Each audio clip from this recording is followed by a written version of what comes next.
ஆறாம் வகுப்பு தமிழ் இயல் 2 சிலப்பதிகாரம் இளங்கோவடிகள். சிலப்பதிகாரம் பாராட்டுவது நிலவின் குளிர்ச்சியையும் கதிரவனின் வெம்மையையும் மழையின் பயனையும். திங்களை போற்றுதும் திங்களை போற்றுதும் ஞாயிறு போற்றுதும் ஞாயிறு போற்றுதும் மாமழை போற்றுதும் மாமழை போற்றுதும் என்ற வரிகள் இடம்பெற்றுள்ள நூல் சிலப்பதிகாரம். எழுதியவர் இளங்கோவடிகள். திங்கள் ஞாயிறு மழை என இயற்கையை வாழ்த்துவதாக இந்நூல் தொடங்குகிறது. சொல்லும் பொருளும்: திங்கள் நிலவு, கொங்கு, மகரந்தம், அலர், மலர்தல், திகிரி, ஆணைச்சக்கரம், பொற்கோட்டு, பொன்மயமான சிகரத்தில், மேரு, இமயமலை, நாம நீர், அச்சம் தரும் கடல், அலி, கருணை, சென்னி, சோழன், காவிரி நாடன், தார். மாலை. சிலப்பதிகாரம் என்னும் காப்பியத்தை இயற்றியவர் இளங்கோவடிகள். இவர் சேர மன்னர் மரபை சார்ந்தவர். இளங்கோவடிகள் வாழ்ந்த காலம் கிபி 2ஆம் நூற்றாண்டு. தமிழின் முதல் காப்பியம் எது? சிலப்பதிகாரம். சிலப்பதிகாரத்தின் வேறு பெயர்கள் யாவை? முத்தமிழ் காப்பியம், குடிமக்கள் காப்பியம், உரையிடையிட்ட பாட்டுடை செய்யுள் என்றும் அழைப்பர். இரட்டை காப்பியங்கள் எனப்படுபவை சிலப்பதிகாரமும் மணிமேகலையும். கழுத்தில் சூடுவது தார். கதிரவனின் மற்றொரு பெயர் ஞாயிறு. பிரித்தெழுதுக. வெண்குடை, வெண்மை கூட்டல் குடை, பொற்கோட்டு, பொன் கூட்டல் கோட்டு, கொங்கலர், குங்கு கூட்டல் அலர், அவன் அலிபோல். அவன் கூட்டல் அலிபோல். வாழ்த்து: காணி நிலம். பாரதியார். காணி என்பதன் பொருள் நில அளவை குறிக்கும் சொல். மாடங்கள் என்பதன் பொருள் மாளிகையின் அடுக்குகள். சித்தம் என்பதன் பொருள் உள்ளம். கேணி என்பதன் பொருள் கிணறு. முத்துச் சுடர் போல, நிலா ஒளி போல. தூய நிறத்தில், மாடங்கள். சித்தம் மகிழ்ந்திட. தென்றல். 20ஆம் நூற்றாண்டின் இணையற்ற கவிஞர் பாரதியார். பாரதியாரின் இயற்பெயர் சுப்பிரமணியன். பாரதி என்ற பட்டம் வழங்கியவர். எட்டயபுரம் மன்னர். தம் பாடல்கள் வழியே விடுதலை உணர்வை ஊட்டியவர். பாரதியார். மண் உரிமைக்காகவும் பெண் உரிமைக்காகவும் பாடியவர். பாரதியார். நாட்டுப்பற்றும் மொழிபற்றும் மிக்க பாடல்களை படைத்தவர். பாரதியார். பாரதியாரின் படைப்புகள் பாஞ்சாலி சபதம், கண்ணன் பாட்டு, குயில் பாட்டு, பாரதியார் கவிதைகள். காணி நிலம் வேண்டும் பராசக்தி என்ற பாடல் இடம்பெற்றுள்ள நூல் பாரதியார் கவிதைகள். இயல் 2 உரைநடை. சிறகின் ஓசை. பறவைகள் இடம்பெயர்வதை டேஸ் என்பர். வலசை போதல். வலசை போகும் பறவை இனம் டேஷ். நீர்வாழ் பறவைகள். பறவைகள் இடம்பெயர காரணங்கள்: உணவு, இருப்பிடம், தட்பவெப்பநிலை மாற்றம், இனப்பெருக்கம். பறவைகள் டேஸை அடிப்படையாக கொண்டு இடம்பெயர்கின்றன: நிலவு, விண்மீன், புவியீர்ப்பு புலம். பறவைகள் பொதுவாக வலசை செல்லும் திசைகள்: வடக்கிலிருந்து தெற்கு, மேற்கிலிருந்து கிழக்கு நோக்கி செல்லும். இதுக்கான ஷார்ட்கட் வடையை தூக்கி மேலிருந்து கீழே போடுறது. வலசையின் போது பறவையின் உடலில் ஏற்படும் மாற்றங்கள்: தலையின் சிறகு வளர்தல், இறகுகளின் நிறம் மாறுதல், உடலில் கற்றையாக முடி வளர்தல். சிறகடிக்காமல் கடலையும் தாண்டி பறக்கும் பறவை கப்பல் பறவை, ஃப்ரிகேட் பேர்ட். கப்பல் பறவை எத்தனை கிலோமீட்டர் வரை தரையிறங்காமல் பறக்கும்? 400 கிலோமீட்டர். கப்பல் பறவையின் வேறு பெயர்கள்: கப்பல் கூளைக்கடா, கடற்கொள்ளை பறவை. நாராய் நாராய் செங்கால் நாராய் என்ற பாடலை எழுதியவர் சத்திமுத்த புலவர். இவர் 1500 ஆண்டுகளுக்கு முன்பு வாழ்ந்து வந்தார். தென் திசை குமரி ஆடி வடதிசைக்கு ஏகுவீர் ஆயின் என்ற வரிகள் கூறும் செய்திகள் என்ன?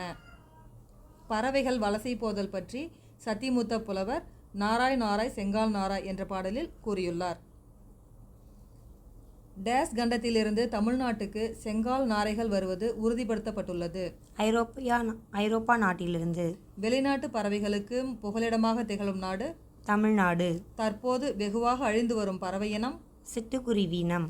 சிட்டுக்குருவியில் ஆண் தொண்டை பகுதி கருப்பு நிறத்தில் இருக்கும், உடல் பகுதி அடர் பழுப்பாக இருக்கும். சிட்டுக்குருவியில் பெண் உடல் முழுவதும் மங்கிய பழுப்பு நிறத்தில் இருக்கும். சிட்டுக்குருவிகள் எத்தனை முட்டையிடும்? 3 முதல் 6 முட்டைகள் வரை இடும். சிட்டுக்குருவி எத்தனை நாட்கள் அடை காக்கும்? 14 நாட்கள் அடை காக்கும். 15வது நாள் குஞ்சுகள் வெளிவரும். சிட்டுக்குருவிகள் வாழ முடியாத பகுதி துருவ பகுதி. சிட்டுக்குருவிகள் வாழக்கூடிய பகுதி மனிதர் வாழும் அனைத்து பகுதிகளும். இமயமலை தொடரில் டேஸ் மீட்டர் உயரத்தில் கூட சிட்டுக்குருவிகள் வாழ்கின்றன. 4000 மீட்டர். சிட்டுக்குருவியின் வாழ்நாள் 10 முதல் 13 ஆண்டுகள். காக்கை குருவி எங்கள் ஜாதி என்று பாடியவர் பாரதியார். டாக்டர் சலீம் அலி பற்றிய சிறு குறிப்பு. இன்றைய பறவையியல் ஆய்வாளர்களின் முன்னோடி. தம் வாழ்நாள் முழுவதும் பறவைகளை பற்றி ஆராய்வதிலும் அவற்றை படம் பிடிப்பதிலும் ஈடுபட்டவர். இந்தியாவின் பறவை மனிதர் என்று பட்டம் பெற்றவர். பறவைகள் பற்றிய பல நூல்களை எழுதியுள்ளார். தன் வாழ்க்கை வரலாற்று நூலுக்கு சிட்டுக்குருவியின் வீழ்ச்சி, த ஃபால் ஆஃப் ஸ்பேரோ என்று பெயரிட்டுள்ளார். உவேசா அவர்களுடைய சுயசரிதை என் சரிதம், நாமக்கல் கவிஞர் அவர்களுடைய சுயசரிதை என் கதை, காந்திஜி அவர்களுடைய சுயசரிதை சத்திய சோதனை, டாக்டர் சலீம் அலி அவர்களுடைய கொட்டேஷன்ஸ் மார்க்கு, மனிதன் இல்லாத உலகில் பறவைகள் வாழ முடியும், பறவைகள் இல்லாத உலகில் மனிதன் வாழ முடியாது, உலகிலேயே நெடுந்தொலைவு கிலோமீட்டர் பயணம் செய்யும் பறவை இனம் ஆர்டிக் காலா. இந்த பறவை 22,000 கிலோமீட்டர் வரை பயணம் செய்யும். பறவை பற்றிய படிப்பு ஆர்னித்தாலஜி. உலக சிட்டுக்குருவிகள் நாள் மார்ச் 20. மார்ச் 20 சிட்டுக்குருவிகள் தினம், மார்ச் 21 காடுகள் தினம், மார்ச் 22 தண்ணீர் தினம், மார்ச் 23 வானிலை தினம், மார்ச் 24 காசநோய் தினம். இதுக்கான ஷார்ட்கட், சிட்டுக்குருவி காட்டுக்கு போய் தண்ணியை குடிச்சிட்டு வானிலை மாற்றத்தினால காசநோய் படுத்துருச்சு. பிப்ரவரி 13 வானொலி தினம். விரிவானம் கிழவனும் கடலும். கிழவனும் கடலும் the old man and the சீ எனும் ஆங்கில புதினத்தை எழுதியவர் எர்னஸ்ட் ஹெமிங்வே. இந்த நூல் நோபல் பரிசு பெற்ற ஆண்டு 1954 ஆண்டு. கிழவனும் கடலும் என்ற கதையின் நாயகனின் பெயர் சாண்டியாகோ. சிறுவனின் பெயர் மனோலின். இயல் 2 இலக்கணம். முதல் எழுத்தும் சார்பெழுத்தும். எழுத்துக்கள் எத்தனை வகைப்படும்? 2 வகைப்படும். முதல் எழுத்து, சார்பெழுத்து. முதல் எழுத்துக்கள் எத்தனை? உயிரெழுத்து 12, மெய்யெழுத்து 18, மொத்தம் 30 எழுத்துக்கள். சார்பெழுத்துக்கள் எத்தனை வகைப்படும்? அவை யாவை? சார்பெழுத்துக்கள் 10 வகைப்படும். உயிர்மெய், ஆயுதம், உயிரளபடை, ஒற்றளபடை, குற்றியலிகரம், குற்றியலுகரம், ஐகார குறுக்கம், ஔகார குறுக்கம், மகர குறுக்கம், ஆயுத குறுக்கம். ஆயுதம் என்பது அக் என்ற 3 புள்ளிகளை உடையது. முப்புள்ளி, முப்பாற்புள்ளி, தனிநிலை என்பன அதனுடைய வேறு பெயர்கள். நுட்பமான ஒலிப்பு முறையை உடையது. சொல்லின் இடையில் மட்டுமே வரும். தனித்து இயங்காது. முதல் எழுத்துக்களை சார்ந்தே வரும். வாழ்த்து திருக்குறள். மக்கள் பயனுள்ள முறையில் வாழ வழிகாட்டிகளாக அமைபவை அறநூல்கள். மக்களுக்கு மகிழ்ச்சி தருவன அருடைய மக்கள். ஒருவருக்கு சிறந்த அணி இன்சொல். கண்டம், கான்டினென்ட், வலசை, மைக்ரேஷன், புகலிடம், சாங்சுரி, புவியீர்ப்பு புலம், கிராவிடேஷனல் ஃபீல்டு. வாழ்க்கை திறன். மாற்றுத்திறனாளிகள் ஒலிம்பிக் போட்டி எந்த ஆண்டு நடைபெற்றது? 2016 ஆண்டு. நடைபெற்ற இடம் ரியோ நகர். தமிழ்நாட்டைச் சேர்ந்த மாரியப்பன் டேஸ் போட்டியில் கலந்து கொண்டு தங்கப்பதக்கம் வென்றார். உயரம் தாண்டுதல்.